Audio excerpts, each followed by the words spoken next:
Merci na bino bandeko balandi ya chaîne na biso, chaîne na bino Océan du Congo oyo bomesani kolanda. Ezali bongo ya bino molobeli vainqueur Moluka oyo akobanda ko présenter les bino to ko pesa bino basango to pe analyse na émission oyo ezui. Donc restez branchés, connectés, scotchés. Benga papa, benga maman et pas la biso de sortir à la raté, pas la biso de vérité. Parce que Océan et même la salité Océan bimisaka ni oso ni mon abiso ni mon penangai na linga ko bomba likambuté. Sans plus tarder to zo moi ba sujet o to kolobela mokolo ya lelo. Sujet to kolobela mokolo ya lelo ezali to kolobela lelo makambo etali enlèvement na vie province ya Kinshasa particulièrement malgré ça la République démocratique du Congo mobimba mais na Kinshasa vraiment comme koleka to kolobela yango to kolobela pe likambo ya tracasserie donc tracasserie routière tracasserie na ba quartier na ba commune donc ya on peut to kolobela na ba sujet mususu pe o to kolobela kaka mais mingi ba sujet phare ezali tracasserie routière pe na ba quartier ya mibale ezali enlèvement auto d'abord na enlèvement oyo et ça na mikolo na vie province ya Kinshasa. Merci na bino bo continuer toujours ko la brancher scotché connecté benga papa benga maman bolanda bo yebisa bandeko sa bango tonton vainqueur et panza o abetaka sans pide na ezui ya mbalo na el na bino. Toujours dans ce que on a metali enlèvement na vie province à Kinshasa. Tout réfléchir d'abord bisognos. L'autre comment remarquer au comona na Facebook m'a publié à la recherche d'une certaine personne intel mais c'est son mais c'est pas kala. O ya bimaki et ça me connaît balé à zomo na té. Moi si mobali papa nani mone na biso mutu o benga biso bona et comme il taille macro et leki bandeko na ngai toujours kende wapi pendant que mokonza mboka Félix Antoine Tshisekedi Tshilombo azoluka silisa nzala oyo eleki makasi na Congo masango ezate toujours masango ipaya bapaya azobunda kubongisa banzela mais enlèvement et mati niveau pe ba enlèvement yango ezosala mawapi na ba route ya Kinshasa pe na ba taximen kaka ya Kinshasa bambalele tu gouverneur ya ville asengaka na ba taximen nyonso tu ezala ya non ya ba catch au début non ya IST au début na communal catch excusez-moi bachaba numéro pour la signifier catch mutuka oyo za numéro tel ce qui a levé ça mi tolo mo ça mo ba non numéro tel ba rechercher la bineza mutuka mutetel na éviter na mona ka mutu nyonso sombaka pe le fait comme la ville province à Kinshasa excusez-moi au mona ba numéro ezali malgré la mission comme moi ya kalame ezali quand même mais likambo oyo ya enlèvement ils ont mata niveau mikolo so va lever maman bimaki akene ngwata moi lipa po bana balia atako gratitude dans cinéma ezali maman bimaki akoluka po te bana balia ba fimisa tama libomo bakola talo bako mata bato bako mata président ata ba ministre ata ba bourgmestre ata lelo biso bako mba remplacer ta biso na sima ndenge biso de remplacer ba vie na biso na musala oyo non comme maman bimi ba lever maman zongité maman bimaki azongité bana ba leli famille leli porté disparu gouverneur de la ville azali excellent Jacinthe Ngobila azali pas au kanga na minute azali commissaire général ya ville province à Kinshasa général Sivano Kasongo azali mais likambo oyo enlèvement ezomata mikolo nyonso ezomata Boza Wapi, gouverneur de la ville. Gentini Ngobila, excellence. Commissaire général de la police, il y a vu professeur Kinshasa. Sylvano Kassongo, mon général. Bozali Wapi. Si nous avons un bourgmestre, un gouverneur, un commissaire général, un nani, et ça pour tout Kabola na Mayele. Les gens qui commencent à pas me pour une en tête, commandant suprême. Mais bino bato ba tchebino na se, wana pour bako, ko aider, y était na to aider mboka biso nous ensemble. Na éviter. To ko lobana likambo enlèvement. Le bigu na kozonga ndako, azobeta lisolo. Mama moko na libongo, ba lever bango, amataki mutuka. Taba maji mutuka pour la première fois. Non, ils allaient mais pour la première fois, bah doit mati bakani ba rideau. Bah tout comme ah bon, ils allaient non pour être mususu mutuka ya vie, ya VIP. Mais avant de tirer mutuka de mona ko clarté. Ba ko na niveau ba moto wana. Papa ki biso. Mutuka ekene. Papa ki biso. Mutuka zo kende. Ba insisté aussi bango bokanga bino na bino. Mise dans ma arme tokende et si vous avez un petit secondes la minute et banité mais pendant que enlèvement de Salama la police Ezali gouverneur de la ville Azali vice-gouverneur de la ville Azali mais enlèvement et Salama la police Ezali partout autant de la police Azali na batino na habité so bazo ngo wapi yo balata azo le kanae bakwa lever muda mi so policier le policier dit ah wa magam na ngate yo musano kota bosani ko sécuriser population na ba bien na bango likambo ya enlèvement yo policier zo la nanga yo policier zo tala na ministre obi pa ezwa minyoso bagamo na bina kosi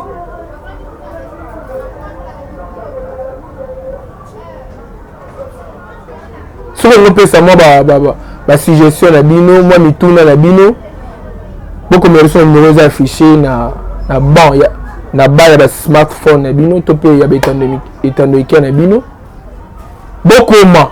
bobenga bopesa la suggestion na bino to pe makanisi na bino na maye ko lekana na ville province ya Kinshasa et enlèvement comme le gola le kamususu tozala njala na nécessité tozobunda pona koluka kosilisa nzala na vice premier ministre de l'économie ndeko Vital Kamel excellence mais enlèvement payé sous na pas en haut ba pèse une vidéo ya ba policier bakangaki bango pour participer na enlèvement ya bato la police ils ont participé dans l'enlèvement à Batou. Baza parmi Batou Oyo, on va enlever Batou. La police, policier, non, pas la police, mais ba policier, soi-disant ba policier, baza na 4 pour enlever Batou. Pour nous, c'est normal.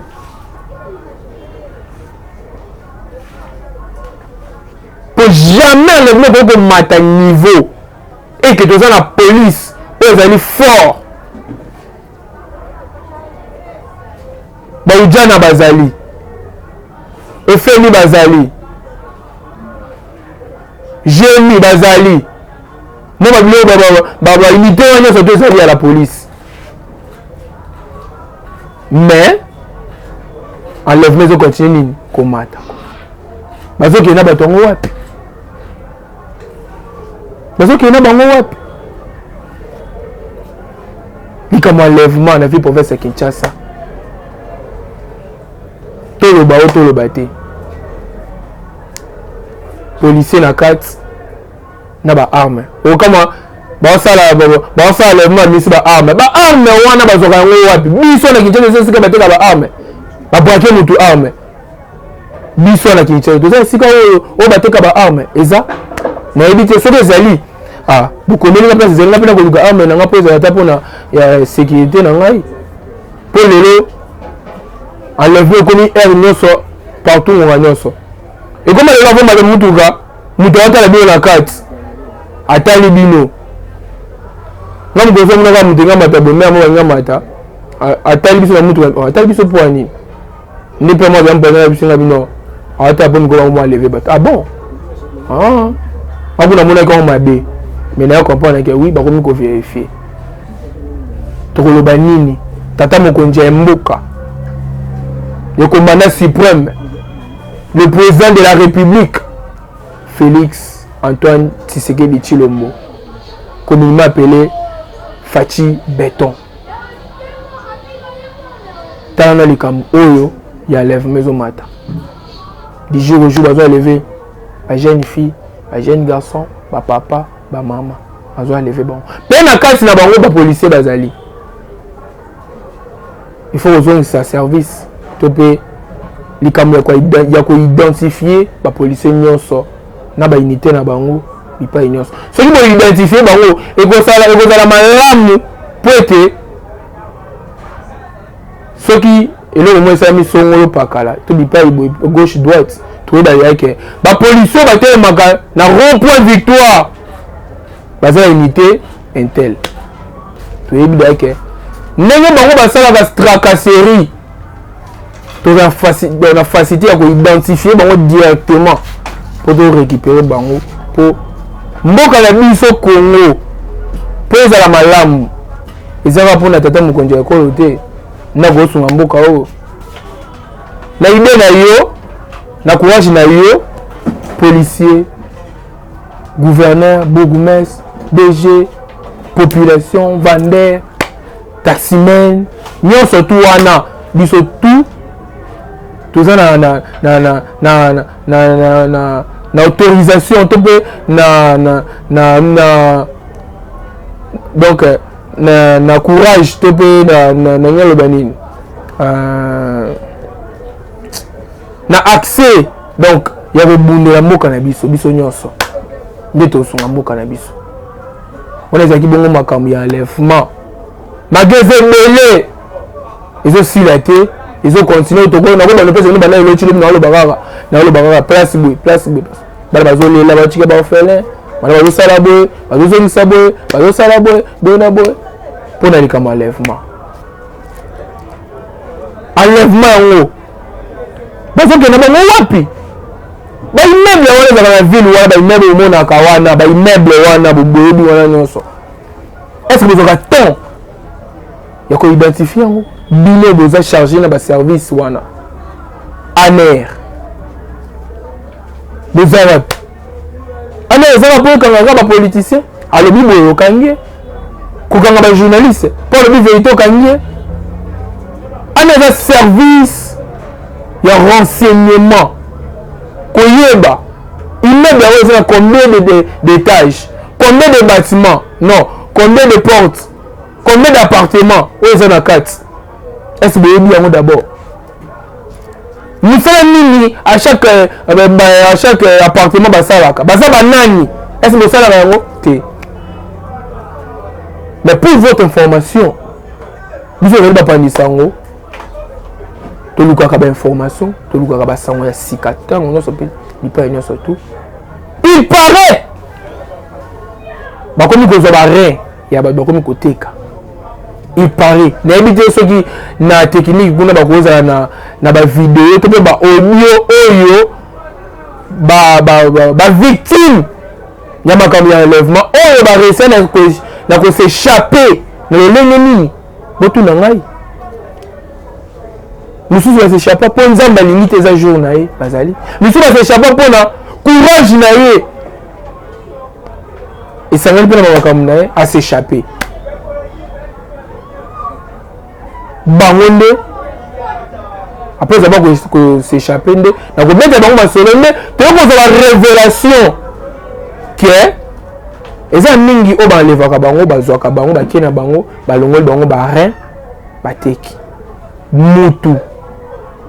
yumi ngono mutu ongo bomae pozwa rein ozwa mbongo mbongo sana nango nini osala nango nini ba immeuble wana faut identifier yango général Kassongo yo zali mokonzi ya la police ya ville province ya Kinshasa mais c'est le gouverneur bozali wapi le vice-gouverneur excellence Jérôme Mulumba mbote na bisiko ozwami excellence bozali wapi likambo enlèvement oyo boidentifier baimmeuble nga nazoyela kaka identification baimmeuble banani bazalaka na kati basalaka mosala nini na chaque appartement donc sans plus tarder tozwa deuxième sujet na biso mpona moi tokomi vraiment na suka côté réalisation bayebisanga tokomi na suka mais yakoloba ezali ebele mpe bien sûr likambo etali tracasserie ezosangana mpe na enlèvement pendant que enlèvement ezosalama mais police côté tracasserie koloba te nakozali na video ya quartier Paka Juma kawele mbala ya nsima na koya nango boyoka ndenge population ezolela bamama bajeune surtout bajeune bandeko na ngai oyo bakuwaki bemaka ntongo 5 heures atida makolo na nzela akende mwa libongo bana liaki nyonso mbote na bino yazigida mbote bakwater ya zando mbote na bino bango nde bakourage mbaka 5 heures azali na nzela wabima mais les 5 heures wana bauzana soi-disant bapolicier oyo bakosisa enlèvement te bakoidentifier ya mituka te mosala bango bakokanga kotobola pine koweya na bachauffeur volant